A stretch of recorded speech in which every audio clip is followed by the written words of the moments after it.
Hello friends, welcome back. हम बात कर रहे थे फाइब्रॉइड्स एंड उसके मिथ्स की। आज हम बहुत ही इंपॉर्टेंट टॉपिक पे बात करेंगे कि फाइब्रॉइड अगर हमें है तो उसका ट्रीटमेंट क्या है। इसके ट्रीटमेंट दो तरह से होता है, one is medical and second is surgical.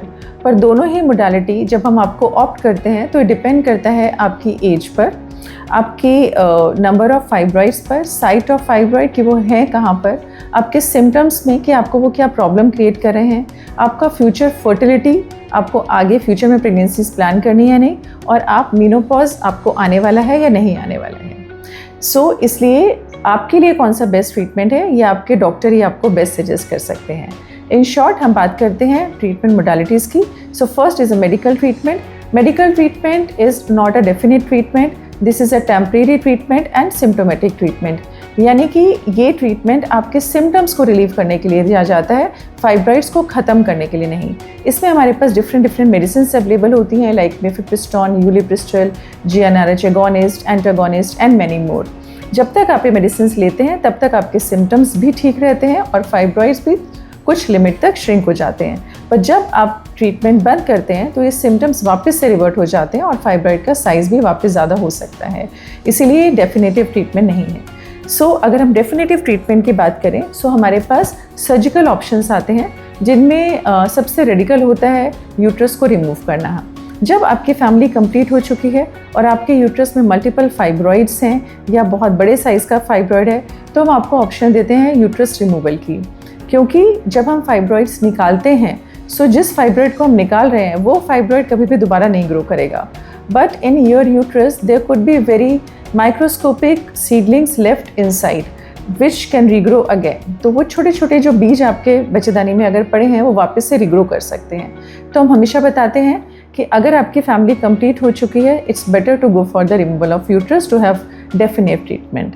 अगर आप यूट्रस को प्रिजर्व करना चाहते हैं then you have the option of laparoscopic myomectomy और रोबोटिक मायोमेक्टमी। मतलब कि आपके यूट्रस में से हम सिर्फ रसौली को निकालते हैं और जो स्पेस बनता है उसको वापस से सूचर करके क्लोज कर दिया जाता है and you are good to have your menses and you can continue with your uterus. लेकिन जो लेटेस्ट ट्रीटमेंट मोडालिटी है उसमें हमारे पास आता है यूट्राइन आर्टरी एम्बोलाइजेशन, जिसमें हम वो ब्लड वेसल्स जो यूट्रस को सप्लाई करती हैं उनको डिफरेंट पार्टिकल्स से ब्लॉक कर देते हैं, जिससे कि फाइब्रॉइड का ब्लड सप्लाई बंद हो जाता है और with in a span of few months ये फाइब्रॉइड्स ऑटोमेटिकली श्रिंक हो जाते हैं। And latest and most non invasive technique is microwave thermal ablation of fibroids.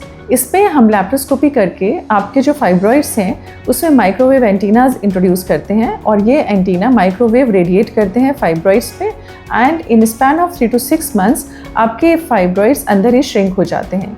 ये जो नॉन इन्वेजिव टेक्निक्स हैं ये उन लोगों के लिए बहुत ही अच्छी हैं जिन्हें आगे चल के फ्यूचर में प्रेगनेंसीज प्लान करनी है, क्योंकि इसमें ना तो कोई ब्लड लॉस होता है, ना ही आपके यूट्रस पे कोई कट लगता है, कोई स्कारिंग नहीं होता है, यूट्रस में वीकनेस नहीं होती है।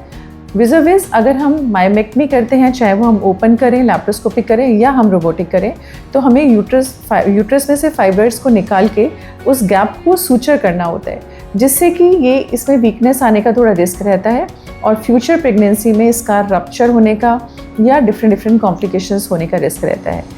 आपके लिए कौन सी टेक्निक बेस्ट है, अपने डॉक्टर से मिलिए and decide the best treatment option for you, and do not get worried that there is no treatment option for fibroid. Thank you.